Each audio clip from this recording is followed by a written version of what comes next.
Qardaş, mənə sual verirsən ki, sonu ölümdürsə, biz nə üçün yaşayırıq? Biz nə üçün var-dövlət dalına düşürük, qazanc dalınca düşürük, ev almaq istəyirik, maşın almaq istəyirik? Qardaş, bunları sən eləməlisən, çünki Allah səni yaradıb, sənə azadlıq verir, sərbəstlik verir, sənə ağıl verir ki, yaşa ginan, yaşat ginan, övladın üçün yaşayırsan, övladın üçün qazanırsan, özün üçün qazanırsan, ac qalmayasan, oğruq eləməyəsən. Allah sənə ağıl verir. Görürsən, o qədər sərbəstlik verir ki, hər şeydə fikirləşirsən. Hətta azadlığın əlindən çıxmasın deyə, Allahın cənnəti əlindən çıxmasın deyə, Allah sənə öncədə də xəbər verir ki, şeytanın yolundan uzaq ol günah. Şeytanın da yolundan uzaq edən nədir bizi? İbadətdir, Allaha sığınmaqdır, namaz qılmaqdır. Gündə 5 dəfə namaz qılmaq heç bilirsən nə deməkdir? Təsəvvür elə gündə 5 dəfə sən Allahın adını çəkirsən. Əzan verilir, iqamə verilir.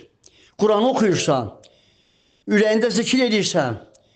Bütün gün demək olar ki, işini görə-görə, dünyavi işini görə-görə bütün gün ürəyində Allahla danışırsan. Allahı xatırlayırsan.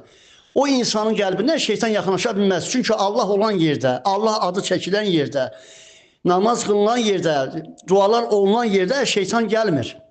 Şeytan o yerə gedir ki, orada əhli keyflikdir, şəraf var, pis-pis günahlar var, zinalar var, oğurluq, yalançılıq. Şeytanın da işi budur da, insanları yoldan azdırsın.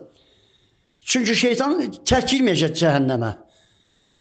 Bunu hamı bilir də, bütün dünya insanları bilir ki, şeytan var. Cənnət, cəhənnəm var.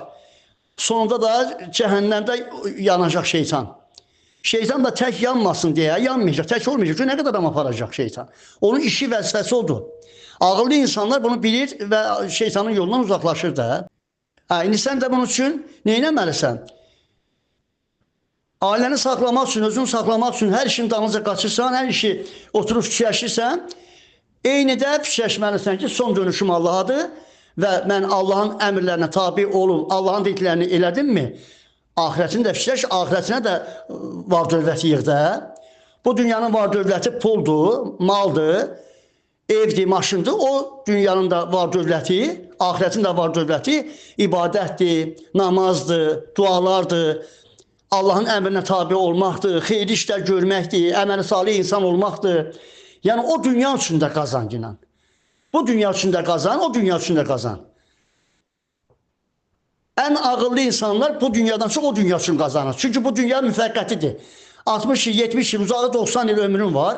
Amma əbədi Allahın huzurunda gələksən o qədər gözəl insan olasan ki, o qədər əməli salih olasan ki, Allahın huzurunda üzün ağ ola.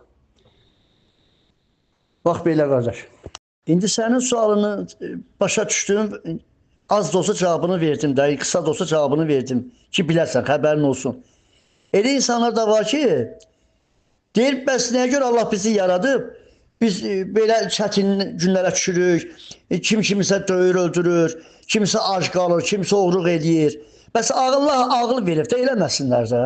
Bəs Allah ağıl verib ki, get bu ağılla yaşa, bu ağıldan qırağa çıxsan, səni pis aqibət gözləyir. Həm bu dünyada, həm ahirətdə. İnsan onu bilə-bilə, nəfsini saxlaya bilmir, nəfsinin qurbanı olur. Gedir, oturur şeytanın yuvasında, şeytan kimi hərəkətlər edir. Sonra da deyir, Allah'ın üsyan edir ki, bəs Allah məni niyə bu günə qoydu? Mən niyə hamını bərabər eləmir, hamının işini yaxşı eləmir? Nəyə görə Allah bizi yaradıb, bu çətinliklərlə üzbəüz gəlirik? Elə hamımızın işimiz əla olsun da. Təsəvvür elə bütün dünyada hamı xoşbəxtdir. Nədir bu dünyanın mənası?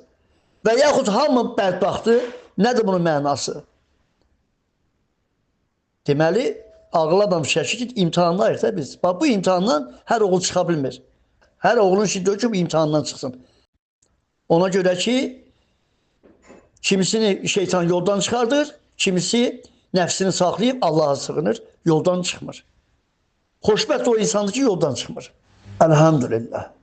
Sən istəyirsən ki, bu dünyaya gəlmirsən, qa deyəndə Allah saqa versin, qu deyəndə qu versin. Nə istədinsə Allah onun hamısını sənə versin.